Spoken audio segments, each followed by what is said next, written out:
argument is the affirmative, that church and state should remain separate, as it does indeed prove essential to the preservation of democracy in the United States. Separation of church and state is the means that the government cannot establish or support a national religion, ensuring religious freedom for all. To make this case clear and memorable, we frame our arguments into three themes: freedom, fairness, and justice. Each represents a core function of democracy that depends on strict separation between religion and government. Our first, the freedom of the United States, is our democracy. Democracy is a state of government where power lies with the people, with us, we the people, not we the servants, not we the pastors, we the people. People of diverse history and diverse backgrounds coming together. We finally have a say in how our lives should be. Yet to induce the combination of church and state would very well remove the pillar holding up democracy's definition. The power is taken from the people and is given to the God for the people. How can we trust the government to follow the laws of religion when they won't even follow the laws of themselves? The constitutional founders knew the dangers of state religion. Thus, implementing the First Amendment was created, which states, Congress shall not make no law respecting an establishment of religion.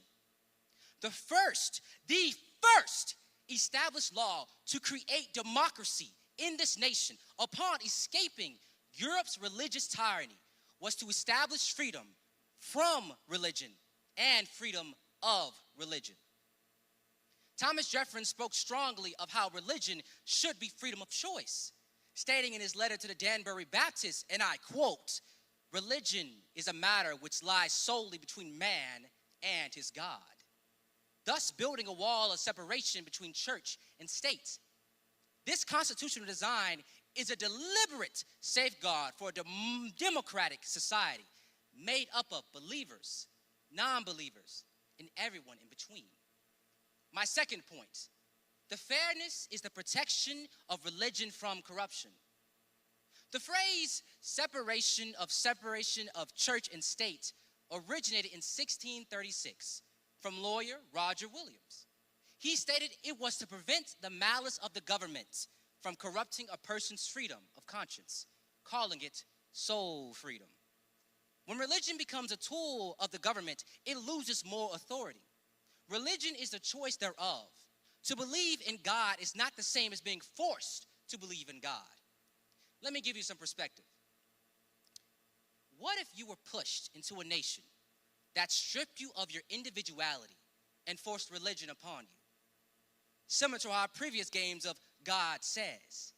Chained into believing this God as the only God that you shall ever know, without choice or soul. Would you call that religious corruption? Now, what if I were to tell you that exact example has happened before to our ancestors? Southern states would use religious content to justify enslaving and brutalizing our people. Religion corrupted beneath the cowardness of Jim Crow, twisting biblical words into reasons to wound and keep us down, not only physically, but spiritually. It's bad enough they would push their God upon us, removing our ancestral beliefs, but then tell us that their God made us to be pigs for slaughter is a cruelty that many southern states still want to push on us today. Is it by coincidence or by fate that the same states of the South that fought to preserve slavery were the same ones that were most religious in the country? This case still remains today. If they cannot bind you by your hands, they will bind you by your heart. Democracy only works when we reason together under our own understanding. Which brings me to my third and final point, the justice, which is preventing religious exploitation. Political power would masquerade as faith. We've seen politicians invoke God to justify war, to attack smaller communities, to suppress women's and the LGBTQ rights. That's not religion. That's religious exploitation. True glory in democracy comes from protecting every citizen's freedom to believe or not believe, without fear that someone else's religion will become their law. To give a summary for all I've said, freedom reminds us of our democracy foundation. Fairness reminds us the need for universal reason and spiritual independence. Third, justice reminds us what's at stake when political power is cloaked in religious language. We affirm this resolution because only through separation can we preserve both faith and freedom and the democratic system that protects you. So I ask you, not what will God say, but what will you say? Thank you.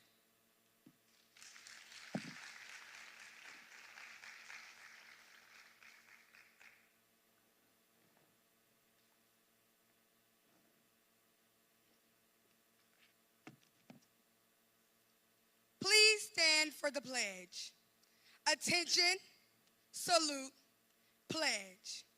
I pledge allegiance to the flag of the United States of America and to the republic for which it stands, one nation under God. Thank you.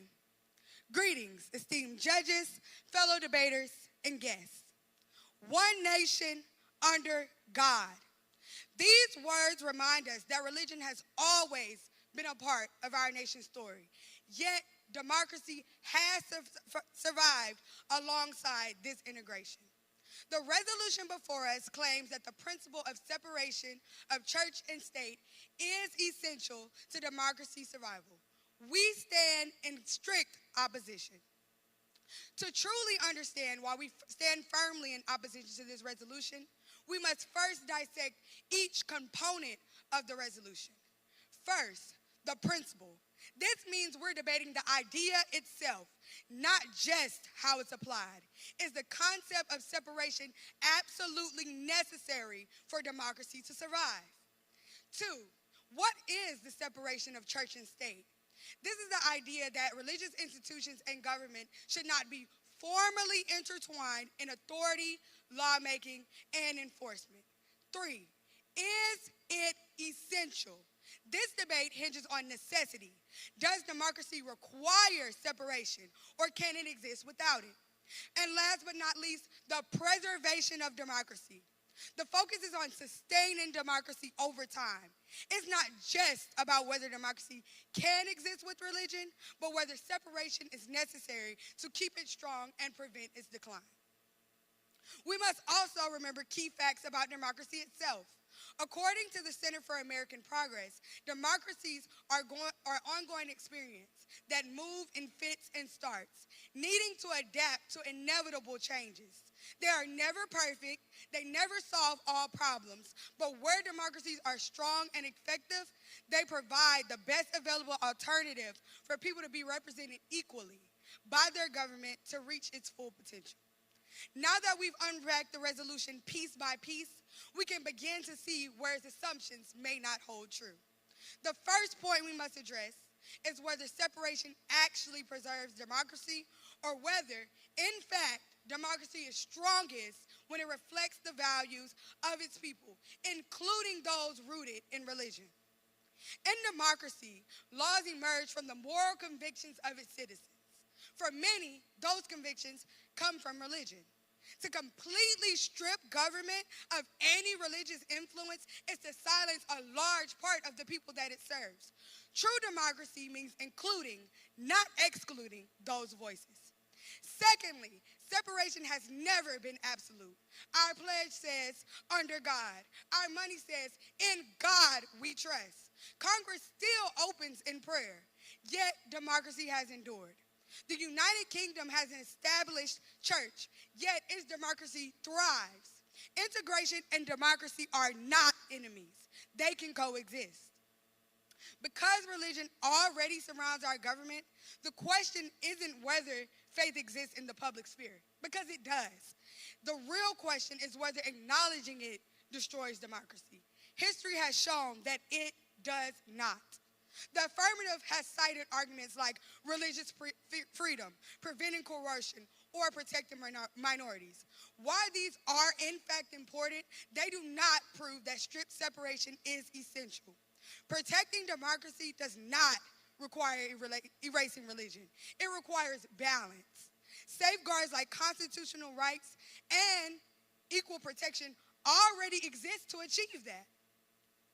In the end, the resolution asks us to accept the separation of church and state as essential to democracy. But history, practice, and principle tell us otherwise. Democracy is not preserved by erasing religion from the public life, but by ensuring fairness, representation, and equal protection under the law. Separation may be one approach, but it's not the only path, and it is certainly not essential. For that reason, we stand firmly in opposition to this resolution. Thank you.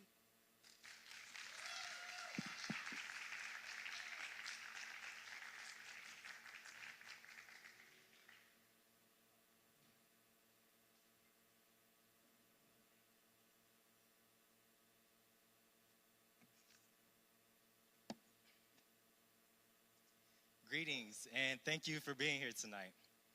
Our opponents have made some points about religion's role in society, but I am here to defend the fact that the principle of separation in church is, in fact, essential to the preservation of democracy in the United States.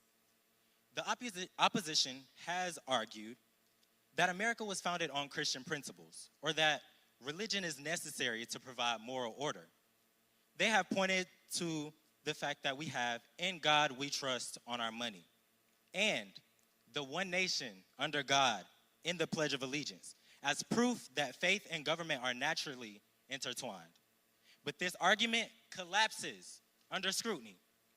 My team and I must address some crucial misunderstandings. So tonight, our argument rests on 3 pillars. 1, freedom. 2, fairness. And 3, justice. Point number 1, freedom. America refers to the Constitution for every law made. It serves as America's gold. The First Amendment is explicit. So according to constitution.congress.gov, the First Amendment begins by stating that Congress shall make no law respecting an establishment of religion. This is also known as the Establishment Clause.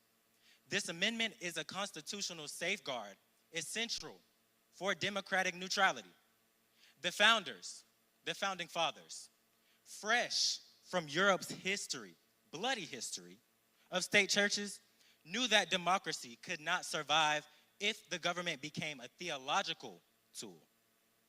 Our founders didn't want religion erased. They wanted it free and uncoerced. That's why they built a wall. Not to keep faith out of politics, but to keep the government out of faith. So we ask our opponents, if religion and government is so harmless, why did the founding fathers write the Establishment Clause in the very first amendment of the U.S. Constitution?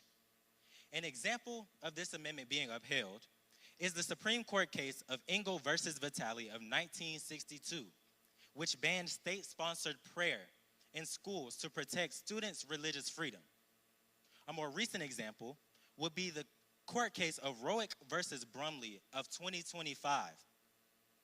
In 2025, the U.S. Court of Appeals ruled that a Louisiana law requiring public schools to permanently display a government-approved Protestant version of the Ten Commandments in every classroom was unconstitutional. And according to APnews.com, that mandate had been supported by several Republicans, including the current President of the United States. So this marks one of the latest pushes by conservatives to incorporate religion into classrooms. These show that the judiciary is still enforcing the separation between church and state, especially in education. Point number 2, fairness. When religious belief becomes law, it is no longer personal. It is mandatory, and that violates our public reason. In a democracy, citizens justify laws in a way that everyone can understand, not just those who share a religious worldview.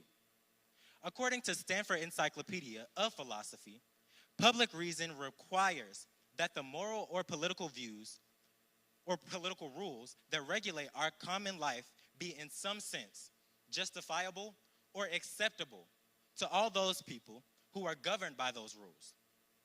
Again, the current president of the United States is actively attempting to enforce his plans of plans that are listed in his infamous project. According to bjconline.org, Oklahoma's regulations to leave little to no choice but to purchase specific president-endorsed Bibles for public schools.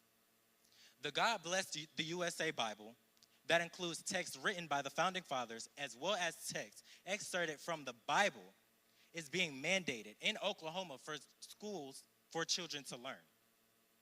To tear down this wall of separation is to invite tyranny into our democracy, dressed in theology. That is why we affirm the resolution. Point number 3, justice. Religion is deeply personal and influential. According to allowing politicians to exploit the faith for political glory, and that is the power to gain, influence, and pass laws, and that completely corrupts our democracy. We've seen political leaders weaponize religion to support rallies, suppress opposition, and push laws based on partisan religious agendas rather than universal rights. An example of this would be the January 6th Capitol attack. This was a violent attempt by supporters of then-president to overturn the 2020 election results, ultimately attacking democracy as a whole. Many attackers carried Christian flags, sang hymns, and claimed religious justification. A 2022 report by the Baptist John Committee and Freedom Forum Religion Foundation found that Christian nationalist ideology was a major unifying force behind the violence, blending religious identity with political power. And as posted by the University of Chicago, in events leading up to the attack of the Capitol, these protesters called themselves Jericho Marchers, as in Jericho from the Bible. Yeah.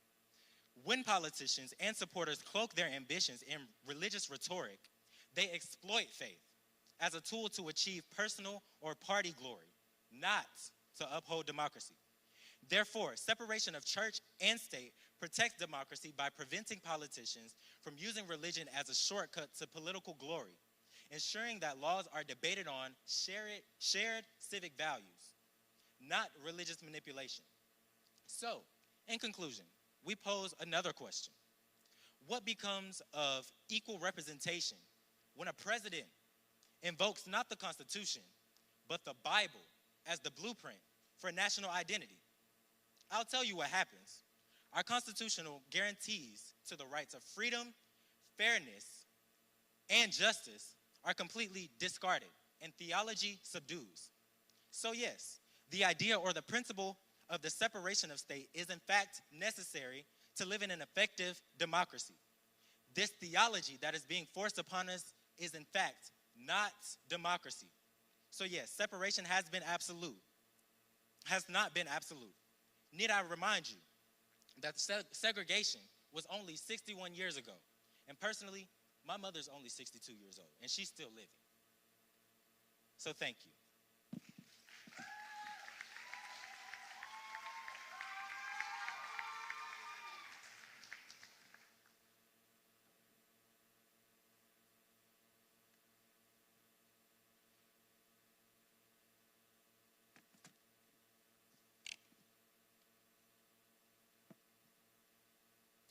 I, Chance Williams, do solemnly swear to debate openly and honestly, so help me God. And in that moment, you see the flaw in the affirmative's reasoning. If separation of church and state were truly essential to democracy, I could not have just invoked God in a mock oath. Yet every president does it. Every Congress opens in prayer. Our pledge says one nation under God. Our money says in God we trust. These are not accidents. These are not faults. They are features of American democracy. The affirmative must prove separation is essential. not helpful, not preferable, but essential. And nothing they have provided you meets this standard. In the affirmative opening, they reference Roger Williams, the man who coined the phrase separation of church and state. What the affirmative did not address he was a slave owner. He owned dozens of slaves, yet advocated for separation. The affirmative argues the Bible was used to justify slavery, and while that may have been true at the time, they consistently reference points created by slave owners. This hypocrisy knows no bounds. While the First Amendment bans a state church, it also protects free exercise. In practice, the Supreme Court has consistently upheld religion in public life. Marsh v. Chambers, 1983, upheld legislative prayer. The Town of Greece versus Galloway, 2014, upheld Christian prayers at town meetings. And Kennedy v. Bremerton, 2022, protected a coach praying at midfield. If separation were essential, those practices would be unconstitutional. They aren't. Now, the affirmative does make a solid point about trusting the government. But we have seen how the power of religion has changed democracy for the better. Religion has historically strengthened democracy, not weakened it. The abolition movement was led by church-based activists like William Lloyd Garrison. The civil rights movement was powered by churches, with Reverend Dr. Martin Luther King leading the Southern Christian Leadership Conference. As historian David Chappelle writes in A Stone of Hope, it was faith communities that gave civil rights activists their moral courage. If separation were essential, we would have to erase the very movements that made America more free.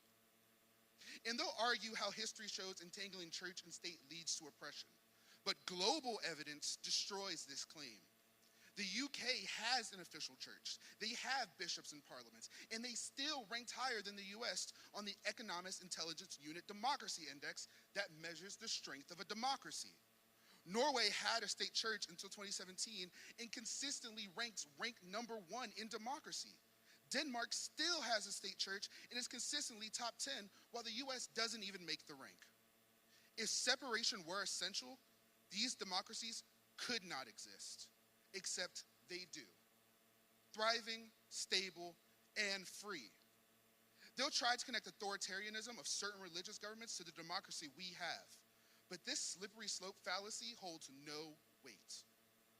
But let's take the affirmative at their word for a moment and imagine what true separation would look like. Would we reprint every dollar bill to erase "In God We Trust"? Would we ban the Pledge of Allegiance because it says "Under God"? Would we strike down prayers that open every Congress session? Would we undo every oath sworn on a Bible? If separation were truly essential, then our very symbols, our traditions, and our institutions would all be unconstitutional. And yet they stand, not as a threat to democracy, but as proof that democracy has thrived alongside them. The affirmative paints a false picture that a lack of separation would lead to each and every one of us becoming a slave to the majority. Now, I don't know about you, but my people have been free for decades. And we are not advocating for the combination of church and state. We are not advocating for the establishment of a state church. We are stating the very fact that separation of church and state is not essential to the preservation of democracy. And I'll end with this. The affirmative has had 2 rounds to convince you that separation is essential, and they have fallen short. There is nothing they could say in this last round to solidify their lofty points. They will lean on logical fallacies, appeals to fear, and lofty rhetoric, but none of it meets their burden. If separation were truly essential, our democracy would have collapsed long ago under the weight of prayers in Congress, oaths on Bibles, and "In God We Trust" on every coin. But it hasn't. And us standing here as American citizens is proof alone that their case fails. Thank you.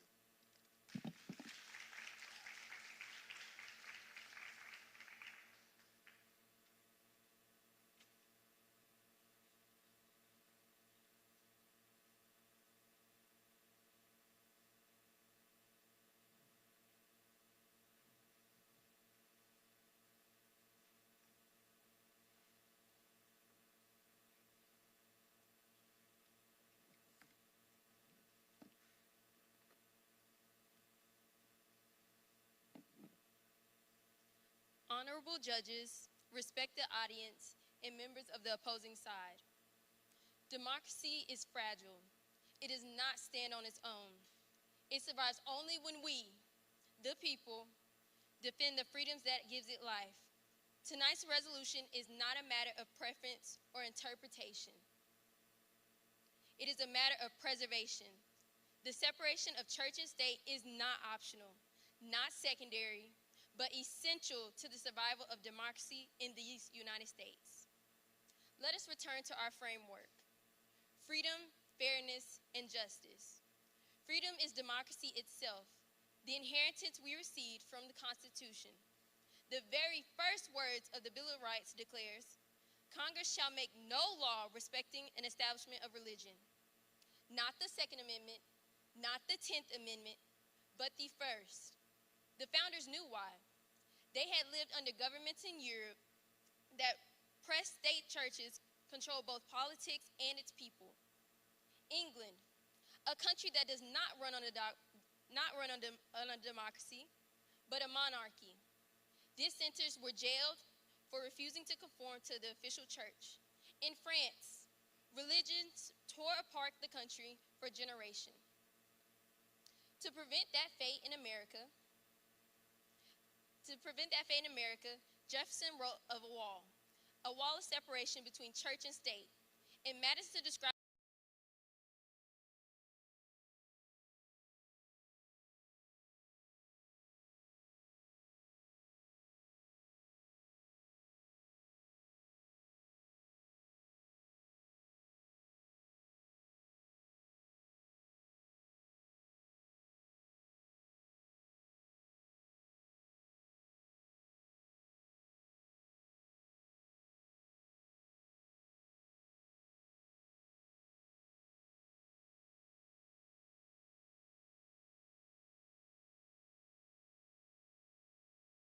that is not democracy. That is exclusion. The Supreme Court has reinforced this over and over again. Engel versus Vitale, the court struck down mandatory school prayers. In Lemon versus Kurtzman, it ruled the funding of religious schools blurred the necessary line between church and state. In Town of Greece versus Galloway, the court acknowledged the controversy surrounding sectarian prayer in public meetings, highlighting the ongoing struggle to ensure fairness of all faiths. These decisions remind us that neutrality in matters of belief is not courtesy. It is a constitutional obligation. Justice is the promise democracy must keep. Our own history shows the danger of erasing the line between church and state. Enslavers once used scripture to justify bondage. Let's turn to the Bible, Ephesians 6 and 5. Slaves, obey your earthly masters with respect and fear, and with serenity of heart, just as you would obey Christ. Segregationists quoted the Bible to defend the Jim Crow laws, using the curse of Ham. In the Bible, Noah cursed Canaan, the son of Ham, saying that he would be a servant to his brothers. Later, people twisted these words and turned it into a curse of Ham to justify slavery, even though the Bible never said the Africans were cursed. Today, we are watching as legislators waive Bibles as they strip away reproductive rights. Political candidates are selling the current president's Bible that include the Constitution, the Bill of Rights, and the Declaration of Independence as though it belongs next to Scripture. The allowance of states to display the Ten Commandments, that is not democracy. And when leaders claim divine authority, they place themselves above accountability. They do not argue, they command. They do not persuade, they dictate. That is authoritarianism in religious clothing. So let me ask my opponents this. If separation is not essential, can you explain why democracies that lack separation often fall into authoritarianism? Ladies and gentlemen, the opposition wants you, yes you, to believe that religion and democracy must be fused because religion brings morality. But morality does not require coercion. Morality is not erased by neutrality, but morality ensures that each citizen can live by their moral compass without being forced to live by another's creed. So the question is simple. Do we want a democracy built on freedom, fairness, and justice for all citizens? Or do we risk collapsing into a theocracy where power is justified not by reason, but by revelation? Democracy is fragile. Freedom is priceless. Fairness is non-negotiable. Justice is mandatory. History warns us through slavery, segregation, authoritarianism, all born when the government dictates fate. Separation of church and state is not optional. Separation of church and state is not secondary. Separation of church and state is survival. No compromise, no exceptions, no excuses. Defended, protected, essential. We affirm the resolution. Thank you.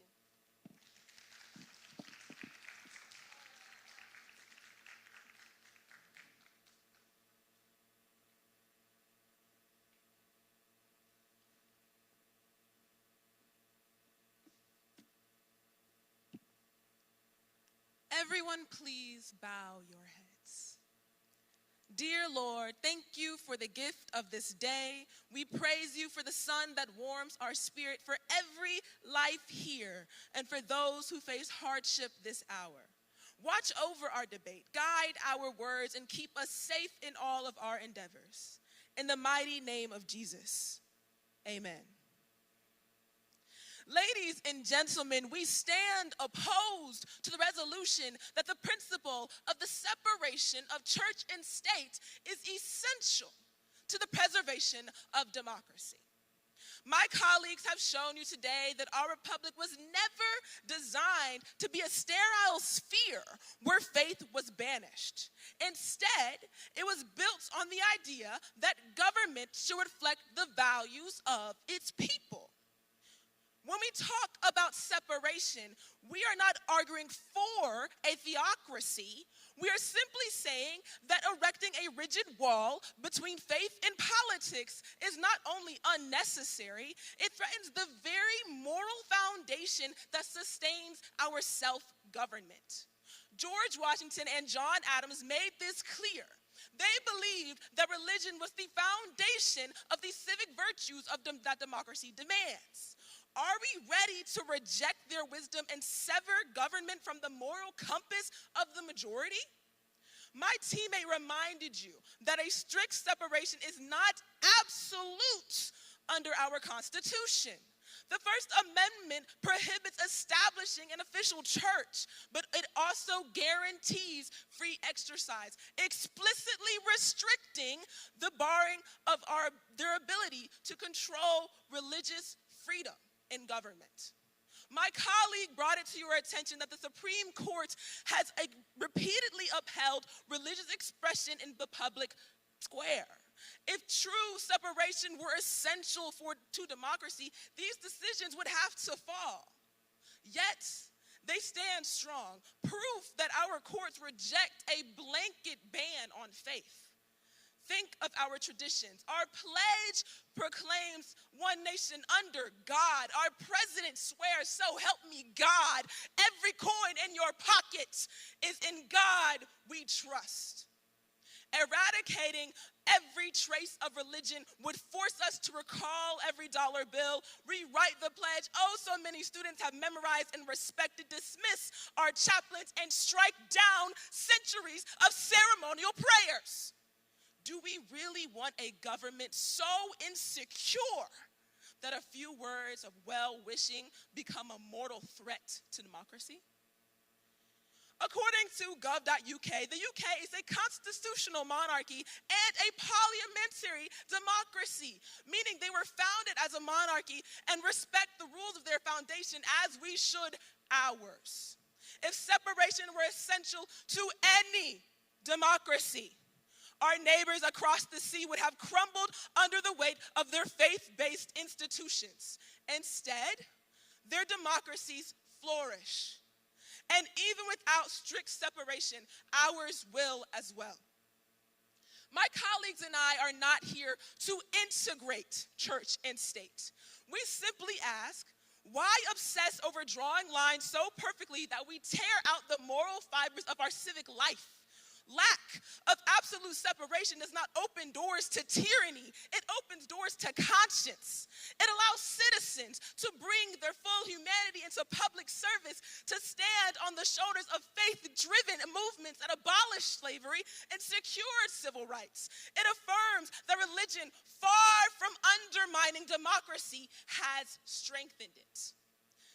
Now, I ask you, do you want a democracy that cowers at the sound of prayer? A government that fears people's deepest convictions? Or a republic that endures precisely because it embraces the moral values of its citizens, safeguards free exercise, and respects tradition? The affirmative has had 3 rounds to prove that separation is essential. Yet every example they offered collapses under scrutiny. Their worst fears of government overreach have already been addressed by constitutional law, not by a mythical wall that it never existed in statute. Their arguments about subjective religious texts neglect the robust due process and impartial courts that translate law into objective justice. Their warnings of a tyranny of the majority ignore the landmark rulings like Church of the Lukimi Babalu Ai versus Hialeah, where minority religions were protected within democracy. Make no mistake, strict separation would demand far more than we would think. It would strike down rulings that protect your right to pray in public.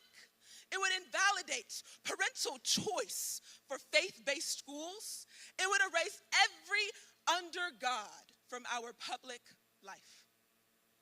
But if you believe democracy thrives when it mirrors people's values, when it trusts its citizens to balance faith with pluralism, and when it honors the traditions that bind us together, then stand with us, the negative. Reject the idea that separation is essential and affirm that our democracy endures because it lives with faith, not despite it. By the people, for the people, with protection of the minority. That is democracy. Thank you.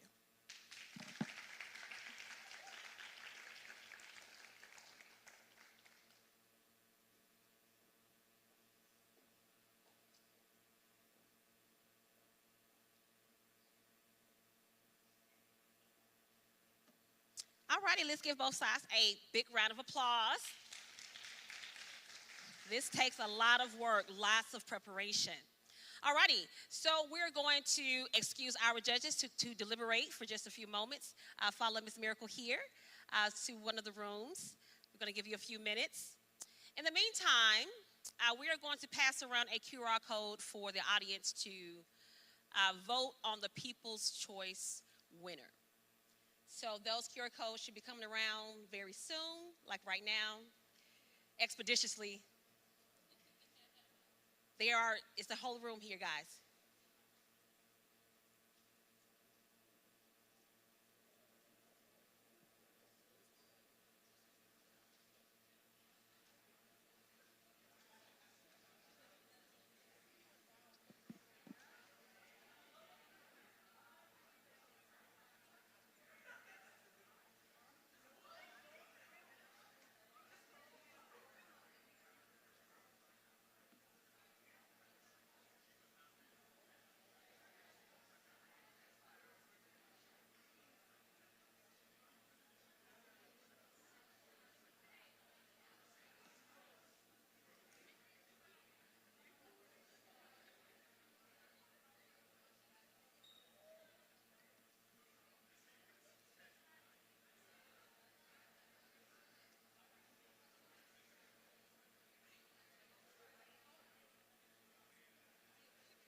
All righty. All righty, so the judges need 5 more minutes. So in the meantime, we're going to pass around the assessment QR code. Who has the assessments there? All righty, it's a quick 5-question feedback survey. If you could use this time to do this for us, we would really appreciate it. And there are several sheets, so guys, please help Nate. It's a big room. All right, Naya, Logan, Nia, Jude, Jaleel, get a sheet, pass it around, please. Thank you very much.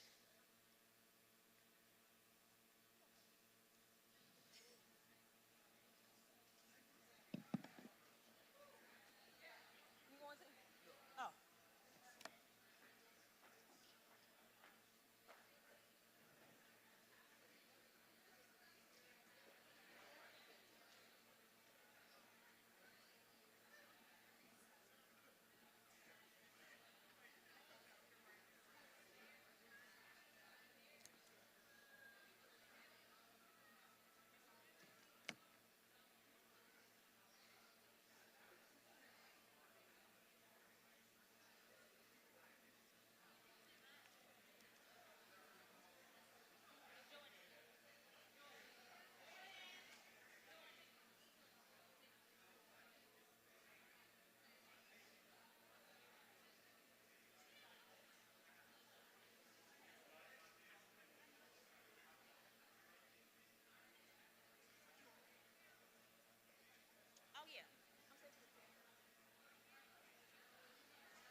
All righty.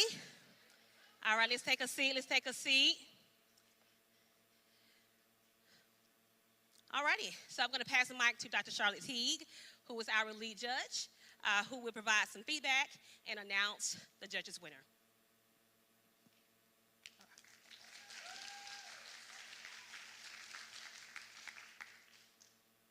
I just want to start by saying both teams did an excellent job. And so please give them another round of applause.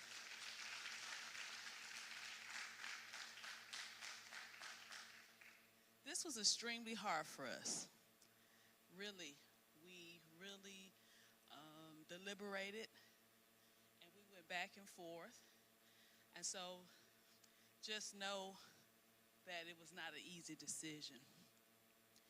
What we really appreciated from the affirmative was the framework. What is it? Freedom, fairness, and justice. See, we still know it. Okay, so we really appreciated the framework, how they all stuck with the framework and built on the framework, repeated the framework, stood on the framework. What we appreciated from the negative is how they really were actively engaged in rebutting the framework.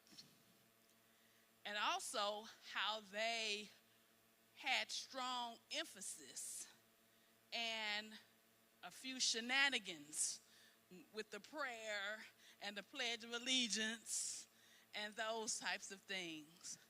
And it created a situation of buy-in. So we thought that they both were strong in certain ways. We can't wait to hear the people's choice. But our choice, even though it was hard,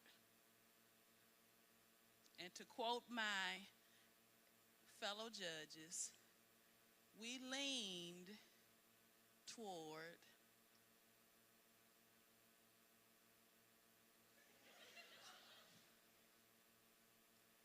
the negative.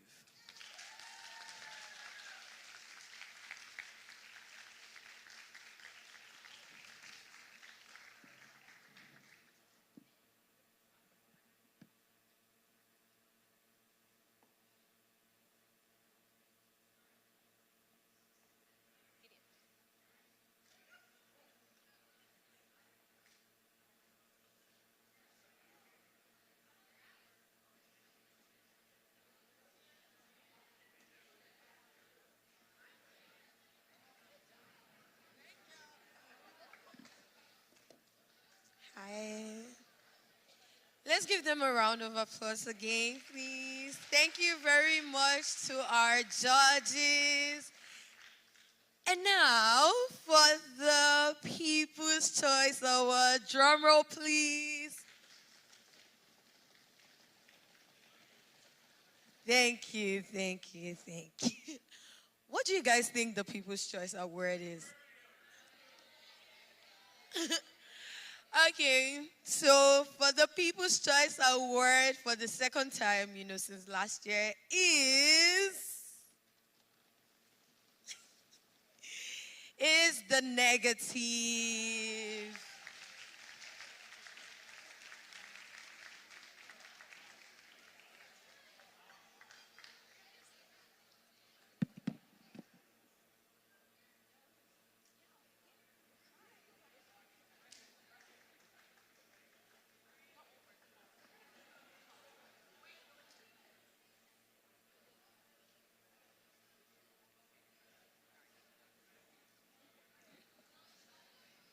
All righty.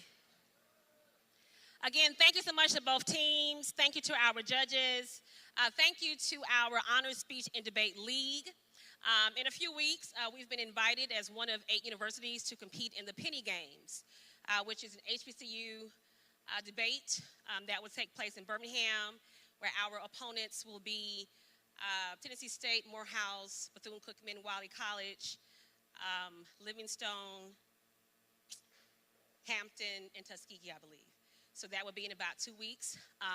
In a few months, we will do another debate, likely in November.